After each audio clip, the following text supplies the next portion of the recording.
Namaste. This session is about using Bloom's taxonomy and closed learning cycle for creating joyful and effective learning experience. Before we plunge on to the session, I would like to take your attention towards some of the interesting questions about learning and teaching process. Sometime we must have thought about that why I am not able to gain from my instructor who I know is very knowledgeable. There is another question, many times our students also ask why things go above my head at times. Sometimes students are found to be asking why and how my instructor is almost always able to find what can be better in my work. How to distinguish books which are better than some others, and how to decide which are the better books, particularly the textbooks. Sometimes we also wonder why some instructors ask more questions than the answers they give in class. Why some classes are more interesting than others even when instructors of the classes are equally accomplished researchers and academics. Why some students enjoy lab work more than the class discussion and vice versa, and some enjoy project work more than other methods of.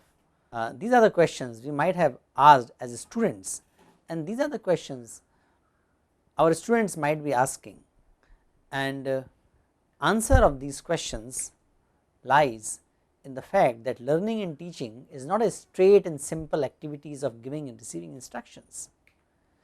Giving and receiving instruction happens at different levels of thinking. People learn with different styles. So, if we understand this complexity, we can create the kind of learning and teaching experience we want, of course with the necessary practice. So, we will work on the two things in this session. First is level of thinking, and second is style of learning. The combination of levels of thinking and style of learning creates the dynamics of learning and teaching process in the classroom and outside of the classroom.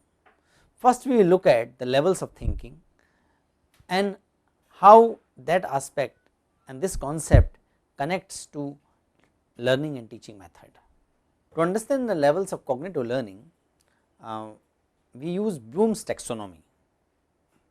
It is extremely useful to identify the cognitive objectives of learning. It was developed in 1950s by the team of Benjamin Bloom and many of his associates. It is a mean of expressing qualitatively different kinds of thinking. It is adapted for the classroom use as a planning tool, and it continues to be one of the most universally applied models of teaching and learning process. Bloom's taxonomy provides a way to organize thinking skills into 6 levels, from the most basic to the higher order level of thinking. In 1990s, Anderson, a former student of Bloom, revised the taxonomy, and as a result number of changes were made. In this session we are going to look at the revised taxonomy for the cognitive learning. First I will explain the conceptual basis, what is the concept of the Bloom's taxonomy, and later I will explain the taxonomy with one example. So, what the basic tenet, basic concept of the Bloom's taxonomy is that learning happens from primary or lower level to the higher level of cognition. The very first level of cognition is about remembering. Remembering means ability to recall the information, recognize it, listing the information, describing it, retrieving the information, naming it or finding it. Along with the level of learning, we will see some of the action verbs, some of the verbs which are used, which indicate the cognitive process or cognitive activities taking place at that level of learning.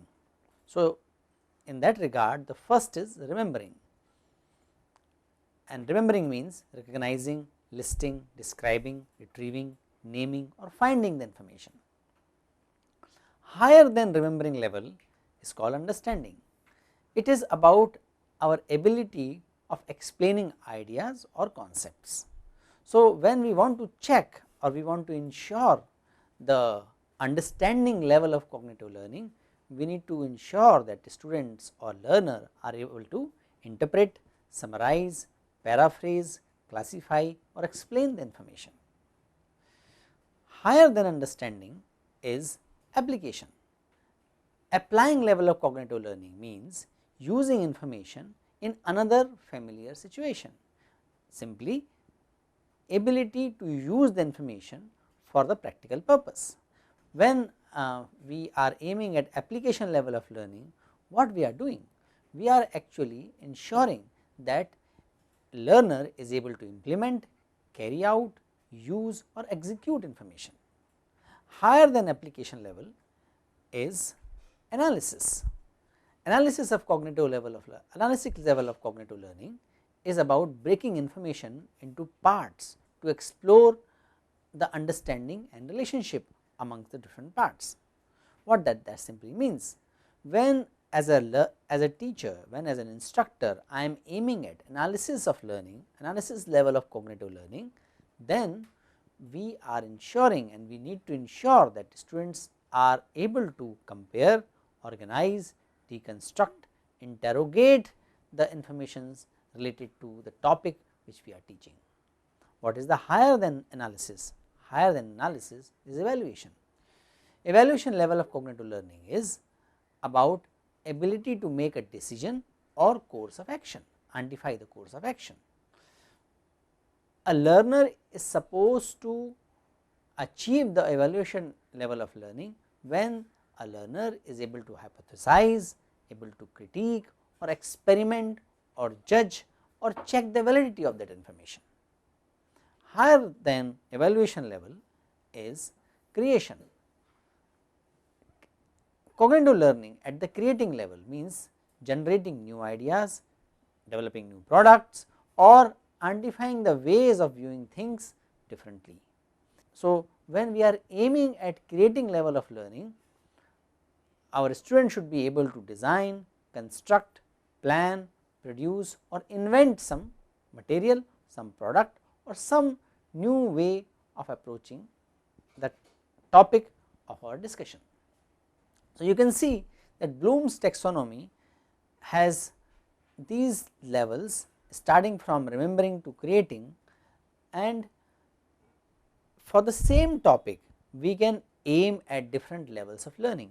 So, for example, I can teach law of gravitation at the remembering level or understanding level or at the higher level. Topic may remain same, but the methods I use and exercises I give to check the learning will be different when we aim at learning of our learners at different levels. So, the levels after the application, that means levels related to analysis, evaluating and creating, are called higher order thinking process.